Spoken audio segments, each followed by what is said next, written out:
2026 সালের জুলাই মাস। সিসিটিভি ফুটেজে আফসা দেখা যাওয়া ওই দৃশ্যে যে তরুণটিকে পুলিশের গাড়ি থেকে লাফিয়ে অত্যন্ত দ্রুত গতিতে পালিয়ে যেতে দেখা যাচ্ছে, সে কিন্তু কোনো সাধারণ অপরাধী নয়। হাতকড়া পড়া অবস্থায় পুলিশের চোখ ফাঁকি দিয়ে এভাবে পালিয়ে যাওয়া তার জন্য নতুন কিছু ছিল না, কারণ মাত্র 24 ঘন্টার ব্যবধানে সে পুলিশ প্রশাসনকে পরপর দুবার এভাবেই বোকা বানিয়েছিল। তবে মূল প্রশ্নটি সে কিভাবে পালালো তা কিন্তু নয়। তবে প্রশ্ন হলো, এই কিশোরের পিছনে কেন পুরো পুলিশ বিভাগকে এতটা মরিয়া হয়ে ছুটতে হচ্ছিল? আপাতদৃষ্টিতে সাধারণ চেহারার এই তরুণটি আসলে একজন সিরিয়াল। আর 2017 সালে সে অত্যন্ত নির্মমভাবে পরপর 3টি প্রাণ কেড়ে নিয়েছিল। তবে যাদেরকে সে নিজের শিকার বানিয়েছিল তারা অবশ্য অন্য কেউ নয়, তারা 3 জনই তার বন্ধু ছিল।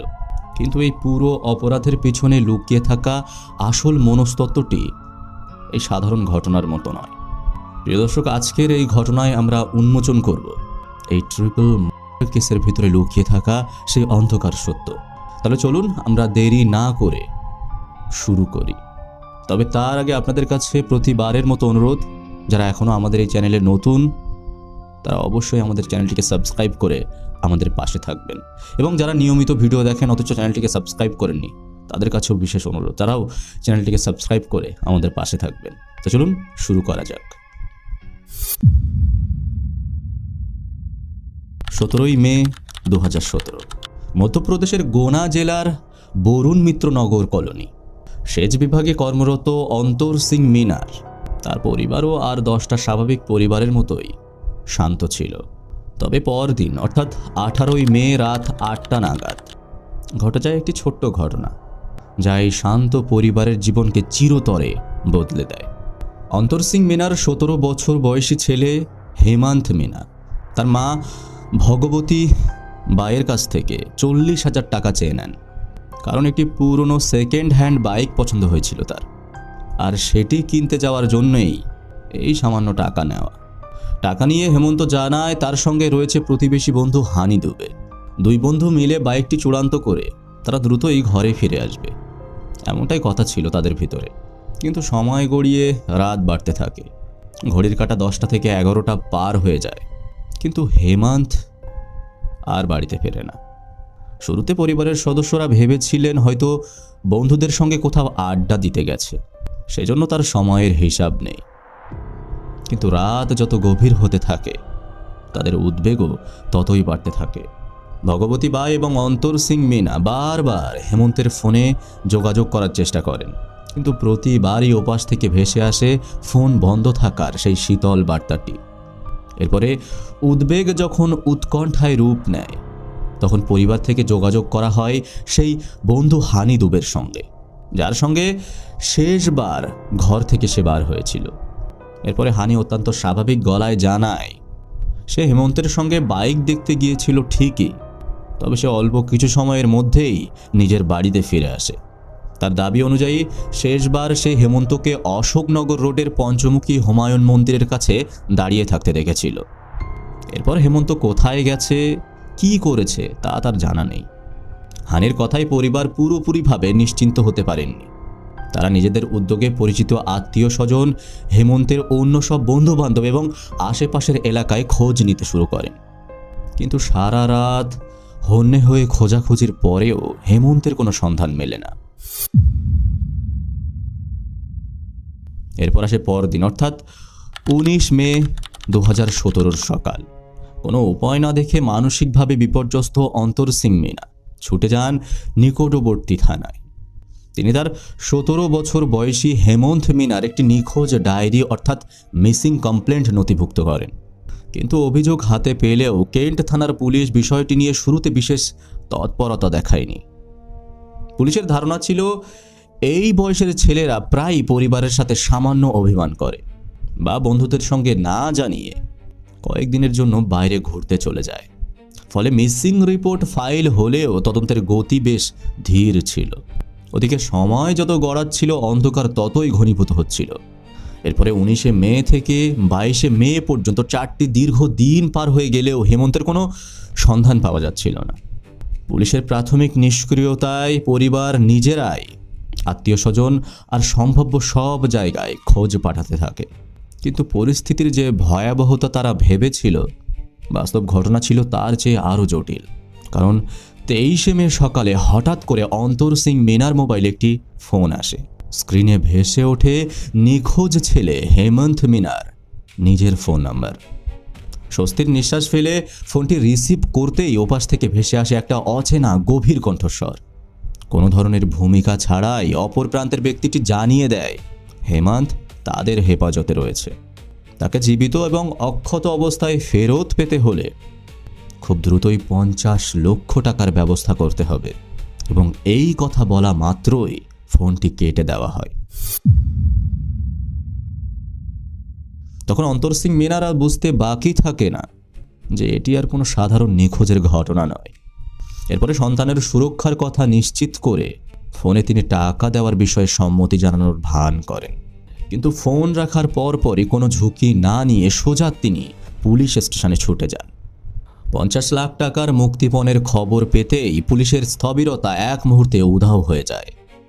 সাধারণ মিসিং কেসটি রাতারাতি অপহরণ এবং মুক্তিপণ আদায়ের হাই প্রোফাইল অপরাধের রূপ নেয়। এরপরে পুলিশ অবিলম্বে হেমন্তের ফোন নাম্বারটির কল ডিটেলস রেকর্ড অর্থাৎ সিডিআর এবং টাওয়ার লোকেশন ট্র্যাকিং শুরু করে। প্রযুক্তিগত নজরদারিতে দেখা যায় যে নাম্বারটি থেকে ফোন করা হয়েছিল তার ভৌগোলিক অবস্থান দেখাচ্ছে ইন্দোর শহরে, যা গুনা থেকে প্রায় 270 কিলোমিটার দূরে। সুনির্দিষ্ট এই ক্লু পেতেই পুলিশ আর এক মুহূর্ত সময় নষ্ট করেনি। অন্তর সিং মিনাকে সাথে নিয়ে কেন্ট থানার সেই বিশেষ তদন্তকারী দল তাৎক্ষণিকভাবে ইন্দোরের উদ্দেশ্যে রওনা হয়। উদ্দেশ্য ছিল লোকেশন ট্রেস করে দ্রুততম সময়ে ঘটনাস্থলে হানা দেওয়া এবং তার ছেলেকে উদ্ধার করা। কিন্তু ইন্দোর পৌঁছানোর পরেই পুরো তদন্তের প্রক্রিয়ায় নতুন জটিলতা দেখা যায়। পুলিশ নির্দিষ্ট জায়গায় পৌঁছানোর আগেই সেই ফোনটি চিরতরে বন্ধ হয়ে যায়। কিছুক্ষণ আগে পর্যন্ত যে লোকেশন পাওয়া যাচ্ছিল তা হঠাৎ করেই পরিবর্তন হতে থাকে এবং এক পর্যায়ে সিগন্যাল সম্পূর্ণভাবে গায়েব হয়ে যায়। পুলিশ স্থানীয় প্রশাসনের সহযোগিতায় ইন্দোরের সম্ভাব্য স্থানগুলিতে দিনভর তল্লাশি চালায়, কিন্তু হেমন্ত কিংবা তার অপহরণকারীর কোনোরকম কোনো প্রমাণ সেখানে মেলেনি। অবশেষে 25শে মে সব রকম চেষ্টা ব্যর্থ হওয়ার পর গভীর হতাশা ও খালি হাতে কেন্ট থানার পুলিশ টিম অন্তর সিং মিনাকে নিয়ে আবার সেই তার শহর অর্থাৎ গুনা শহরে ফিরে আসেন। থানায় ফিরে আসার পর অভিজ্ঞ তদন্তকারী কর্মকর্তারা পুরো ঘটনাটিকে নতুন দৃষ্টিকোণ থেকে বিশ্লেষণ করতে শুরু করেন। তাদের কাছে এটা পরিষ্কার হয়ে যায় ইন্দোর থেকে আসা মুক্তিপণের কলটি ছিল মূলত একটি সুপরিকল্পিত ফাঁদ, যার উদ্দেশ্য ছিল পুলিশ এবং পরিবারকে মূল ঘটনাস্থল থেকে দূরে সরিয়ে দিয়ে তদন্তের মোড় অন্যদিকে ঘুরিয়ে দেওয়া। অর্থাৎ মাস্টার মাইন্ড ইন্দোরে বসে নয়, বরং গুনা শহরে বসেই সমস্ত চাল ছিল। আর ঠিক এই অনুমানের উপরে ভিত্তি করেই পুলিশ সিদ্ধান্ত নেয় এবার তদন্তের সম্পূর্ণ ফোকাস ঘোরানো হবে হেমন্তের ভেতরের সার্কেলের বন্ধুদের দিকে। ইন্দোরের অভিযান ব্যর্থ হওয়ার পর পুলিশ এটা নিশ্চিত হয়ে যায় যে মূল অপরাধী বাইরের কেউ নয়, বরং গুনা শহরের ভেতরেই অবস্থান করছে। কারণ হেমন্ত তার বাবার কাজের সুবাদে অর্থনৈতিকভাবে বেশ সচ্ছল পরিবারের সন্তান ছিল এবং সেই দিন তার কাছে 40,000 টাকার ক্যাশও ছিল। এই অতি ব্যক্তিগত তথ্যগুলো শুধুমাত্র তার ঘনিষ্ঠ কারোর পক্ষেই জানা সম্ভব ছিল। আর এই যুক্তির উপরে ভিত্তি করেই তদন্তকারী দল হেমন্তের বন্ধুদের একটি তালিকা তৈরি করে। তালিকার শীর্ষে রাখা হয় 17 বছর বয়সী হানি দুবেকে, কারণ হেমন্তকে শেষবার এরই সঙ্গে বাড়ি থেকে বের হতে দেখা গিয়েছিল। আর হানি তার মা পুনাম দেবীর সঙ্গে গোনাতেই থাকত। তার বাবা পারিবারিক কলহের কারণে দীর্ঘদিন ধরে তাদের থেকে আলাদাই থাকতেন। এরপরে পুলিশ হানি এবং তার মা পুনাম দুবেকে জিজ্ঞাসাবাদের জন্য কেন্ট থানায় ডেকে পাঠায়।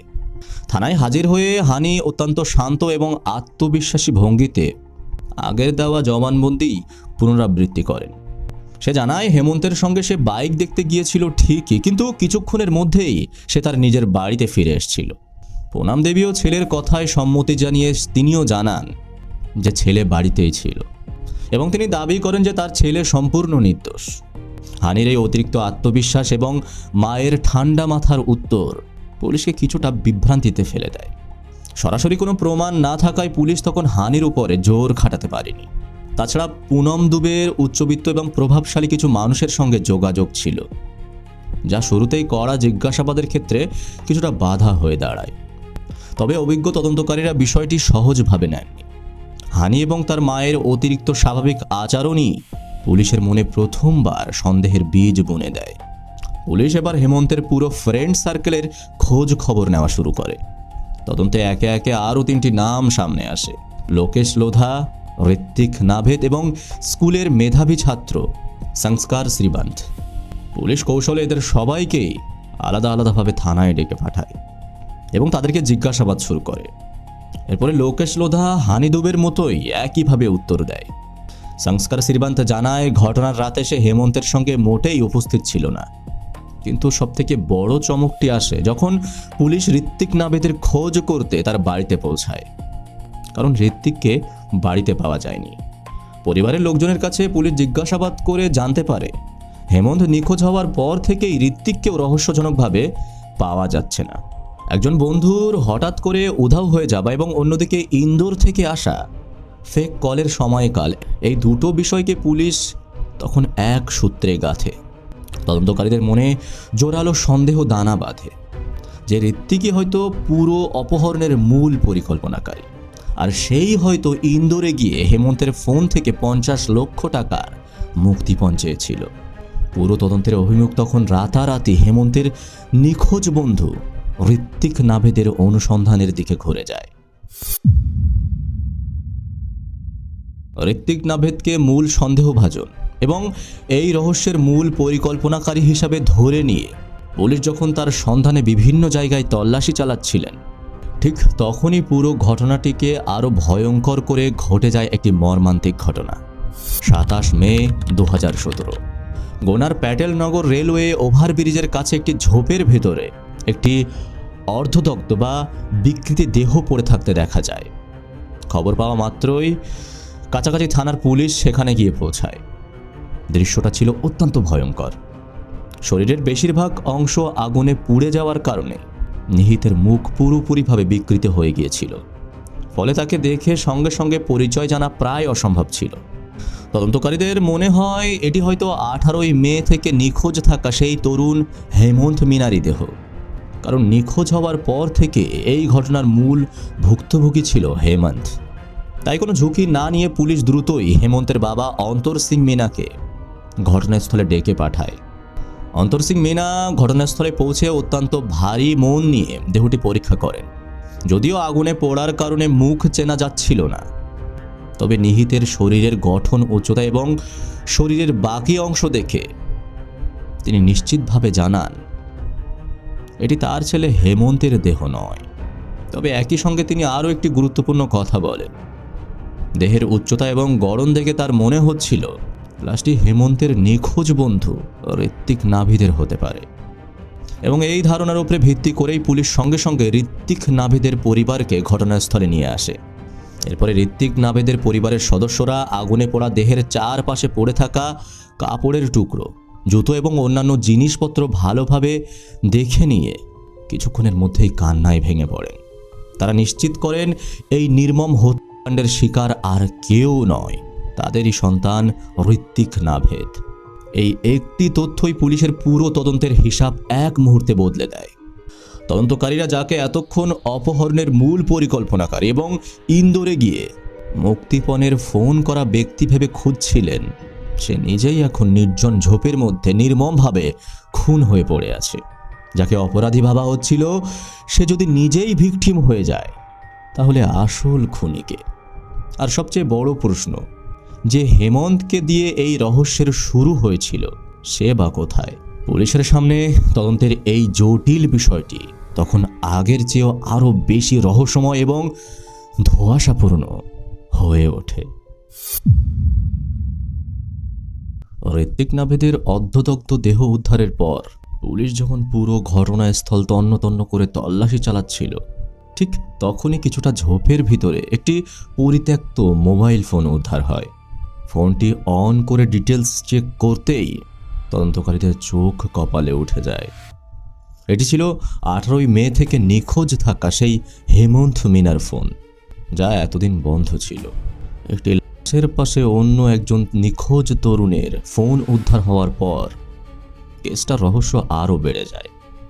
পুলিশ তখনও হিসাব মেলানোর চেষ্টা করছিলেন হেমন্ত এবং ঋত্বিক কি তবে একই চক্রান্তের শিকার, নাকি এদের মধ্যে কেউ একে অপরকে বিপদে ফেলে নিজেই লুকিয়ে আছে।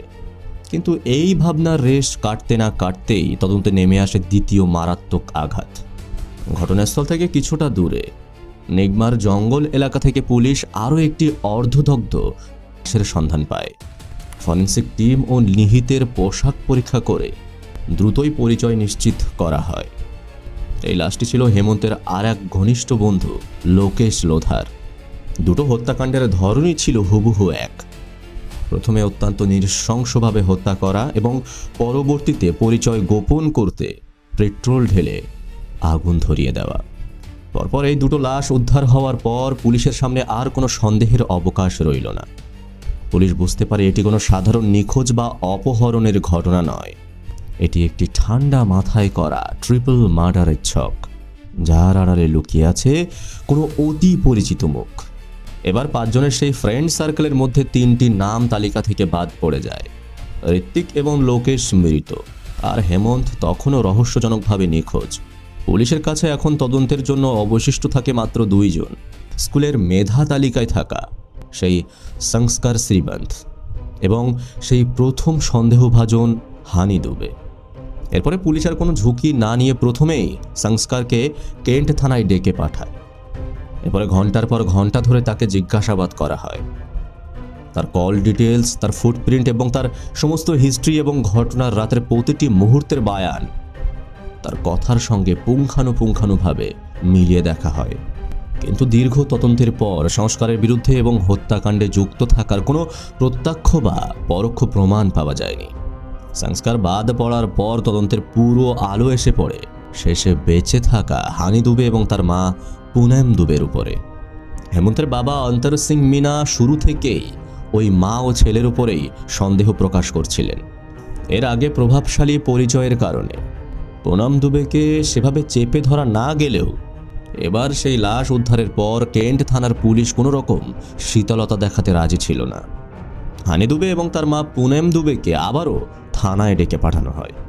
শুরুতেই মা ও ছেলে দুজনেই অত্যন্ত ঠান্ডা মাথায় নিজেদের নির্দোষ দাবি করতে থাকে, কিন্তু অভিজ্ঞ তদন্তকারী অফিসাররা এবার তাদেরকে আলাদা আলাদা ঘরে বসিয়ে মুখোমুখি ক্রস কোশ্চেন করতে শুরু করে। বায়ানে একের পর এক অসঙ্গতি এবং সময়ের অমিল এবং পুলিশের কাছে থাকা প্রযুক্তিগত নির্ভর তথ্যের পাহাড় দেখে মা ও ছেলের গড়ে তোলা মিথ্যা আত্মবিশ্বাসের দেওয়াল ধীরে ধীরে ভাঙতে শুরু করে। অবশেষে ঘন্টার পর ঘন্টা চলা টানা তীব্র মানসিক চাপের মুখে তারা বেশি সময় টিকে থাকতে পারেনি এবং তারা শেষ পর্যন্ত স্বীকার করে নেয় সেই কাল রাতের মূল সত্যটি। তাদের সেই স্বীকারোক্তির পর ধীরে ধীরে সামনে আসতে শুরু করে একটি ভয়ঙ্কর এবং অন্ধকার ষড়যন্ত্রের গল্প, যার শুরু হয়েছিল ঘটনার বেশ কয়েক মাস আগে। পুনম দুবে স্বামী থেকে আলাদা হয়ে নিজের ছেলে হানিকে নিয়ে গোনার একটি কলোনিতে থাকতে শুরু করেন। বিলাসী জীবনযাপন পছন্দ করলেও তার আয়ের কোনো স্থায়ী বৈধ পথ ছিল না। অন্যদিকে তার প্রতিবেশী অন্তর সিং মেনা ছিলেন সেচ বিভাগের একজন উচ্চপদস্থ কর্মকর্তা এবং এলাকার বেশ সচ্ছল মানুষ হিসাবেও তিনি পরিচিত ছিলেন। অন্তর সিং এর 17 বছর বয়সী ছেলে হেমন্তের উপর এই পুনম দেবীর নজর পড়ে। তিনি কৌশলে নিজের ছেলে হানিকে বলেন হেমন্তের সঙ্গে বন্ধুত্ব করতে, যাতে সেই পরিবারের টাকা পয়সা ও সুযোগ সুবিধা সহজেই কাজে লাগানো যায়। এবং এই হানির মাধ্যমেই ধীরে ধীরে হেমন্তের সঙ্গে পুনম দুবের পরিচয় ও ঘনিষ্ঠতা বাড়তে থাকে। আর এক পর্যায়ে 17 বছর বয়সী কিশোর হেমন্তের সঙ্গে পুনম দুবে একটি অনৈতিক এবং অবৈধ সম্পর্কে জড়িয়ে পড়েন। সম্পর্ক যতই গভীর হতে থাকে পুনমের টাকার দাবিও তত বাড়তে থাকে।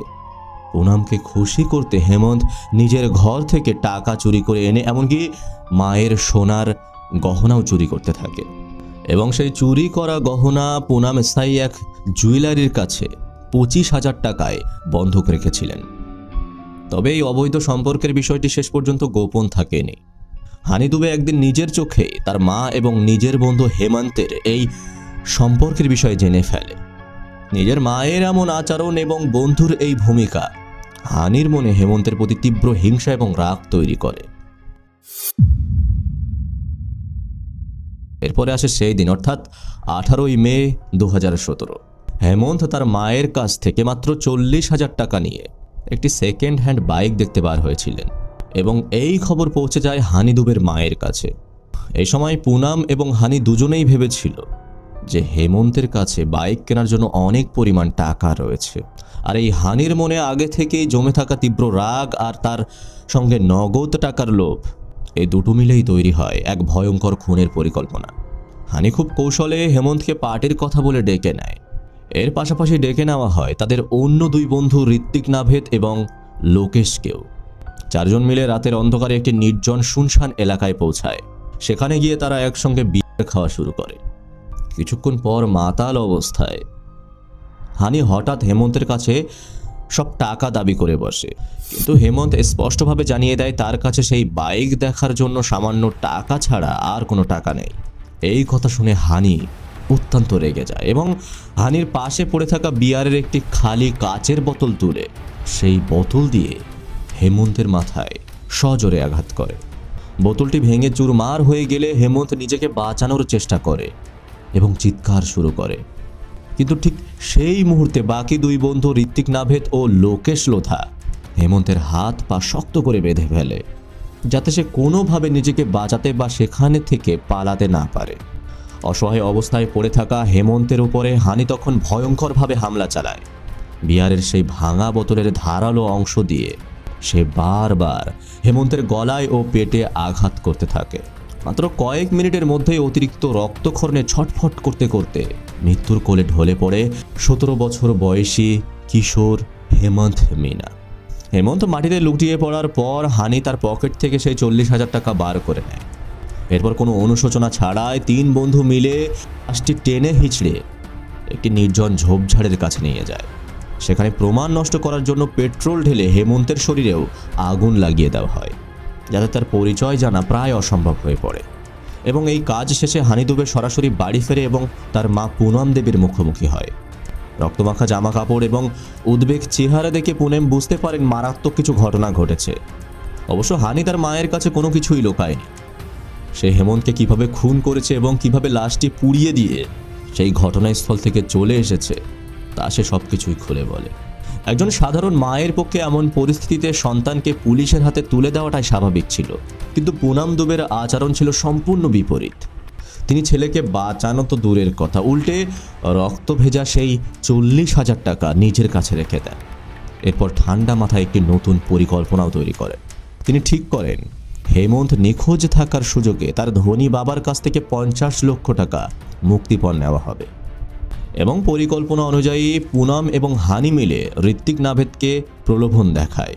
হেমন্তের মোবাইল ফোনটি ঋত্বিকের হাতে তুলে দিয়ে তাকে বাসে করে ইন্দোরে পাঠিয়ে দেওয়া হয়, যাতে সেখান থেকে ফোন করে 50 লক্ষ টাকা মুক্তিপণ চাওয়া যায়। কিন্তু অপরাধের সঙ্গে জড়িয়ে থাকা এই তিন বন্ধুর সম্পর্ক বেশি দিন একই রকমভাবে চলেনি। ইন্দোর থেকে ফিরে আসার পর ঋত্বিক বুঝতে পারে সে কত বড় বিপদে জড়িয়ে আছে। একদিকে ধরা পড়ার ভয় এবং অন্যদিকে 50 লক্ষ টাকার বড় অংশ পাওয়ার লোভে ঋত্বিক এবার পুনম এবং হানির উপরে চাপ দিতে শুরু করে এবং সে সোজাসুজি জানিয়ে দেয় তাকে টাকা ভাগ না দিলে সে সরাসরি পুলিশের কাছে গিয়ে পুরো সত্য ফাঁস করে দেবে। ঋত্বিককে সামলাতে না পেরে পুনম দুবে ছেলেকে নতুন নির্দেশ দেন এই বিপদকে চিরতরে সরিয়ে দিতে। ঠিক পরিকল্পনা অনুযায়ী হানি দুবে মদ খাওয়ার বাহানায় ঋত্বিককেও ওই একই রকমভাবে খুন করে এবং তাকেও সেই পাহাড়ের একটি ঝোপঝাড় এলাকায় নিয়ে যাওয়া হয় এবং পেট্রোল ঢেলে আগুন ধরিয়ে দেওয়া হয়।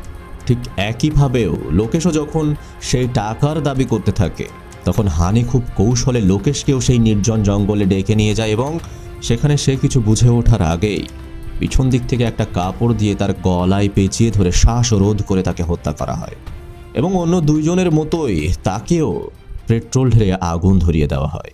মাত্র 40,000 টাকার লোভ এবং সম্পর্কের জটিলতা থেকে শুরু হওয়া এই অপরাধ চক্র নিজেদের বাঁচাতে গিয়ে একে একে তিনটি তাজা প্রাণ কেড়ে নেয়। তো প্রিয় দর্শক, এই ঘটনা থেকে আপনারা কি বুঝলেন, কি শিখলেন তা অবশ্যই কমেন্ট বক্সে কমেন্ট করে জানাবেন। যাই হোক, আজকের ঘটনা এই পর্যন্ত। দেখা হবে পরের কোনো ভিডিওতে। সে পর্যন্ত সুস্থ থাকবেন, ভালো থাকবেন, সতর্ক থাকবেন এবং কাউকে মন প্রাণ দিয়ে বিশ্বাস করার আগে তাকে ভালোভাবে যাচাই করে নেবেন।